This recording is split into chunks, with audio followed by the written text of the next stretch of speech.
My garden in Brisbane is a thriving food bowl, and underpinning it are a variety of systems I put in place at the very start. One of the most critical is water management. I have a water recycling system and collect all the rainwater that falls on the property. While setting up water-saving infrastructure takes some planning, and we garden in a continually surprising climate, today I thought I'd share with you some of the simple ways I use every day to water effectively and to keep my garden pumping and productive. Out the front, I'm growing plantings that are hardy and entirely dependent on rainfall. I've got sweet potato and aloe vera alongside natives like this Banksia that are adapted to local weather patterns. Plants that you've bought at a garden centre will have been given all the water and food they need, so when you bring them home, they need to be toughened up. Now, in my ornamental front garden, everything has been toughened up by watering them 6 times. I water them twice in the first week, once a week for the next 2 weeks, and then once a fortnight for the following month. And that steps down the amount of water they get, it toughens them up, and after that, they're on their own. In the veggie patch, it's not so cut and dry, but there's some basic tools that come in handy. You can use your moisture meter, your index finger, insert it into the soil, and if it feels cool and moist, as it does, no watering is necessary today. If I was to water now, not only would I be wasting water, there's a chance I'd be encouraging root knot nematodes, which thrive in constantly warm, damp situations.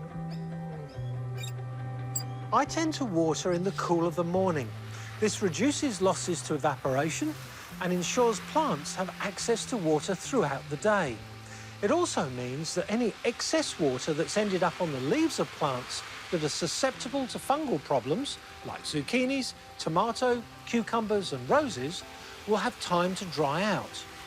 Certain plants can look like they're wilting in the heat of the day, even though they're getting enough water. Good examples are lettuce and beetroot. Leave them be. They'll recover at night. If you want to try your hand at growing vegetables in containers, wicking beds are a great way for keeping the water up. Wicking beds water plants from below rather than above. It's basically a container with a water reservoir at its base.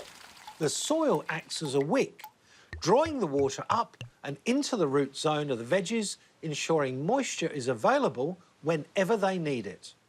Another way I save on water is using mulch. Mulch is every gardener's friend. It keeps the soil cool and it conserves moisture. But if you have too thick a layer and you have light showers of rain, that rain may never make it into the soil to help the plants grow. So while a little mulch is great, a lot can be counterproductive. When preparing a new veggie bed, I apply a layer of sugarcane mulch. I reckon a maximum of 3 centimetres deep is enough. That'll allow for rainwater to get into the soil. Another thing I do is to water my plants on alternate days. That way they experience brief periods of moisture stress, and this triggers a physiological response. Plants will develop deeper roots and stronger cell walls. That way gardeners can shepherd plants towards tough love. Some plants do need more water, and there's no arguing with them. They simply can't be coaxed into toughness. A good example is this Mexican pepper leaf. The aromatic leaves are used to make a traditional form of pesto. This plant's natural habitat is moist tropical rainforest, so it has no concept of drought. To grow it well, I have it in a plastic pot because plastic conserves water better than terracotta, and to save any water that drains through, it's standing in a plastic saucer.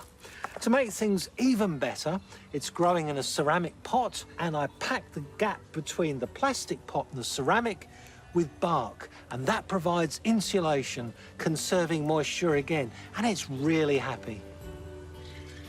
You can't do much in life without water, especially grow plants.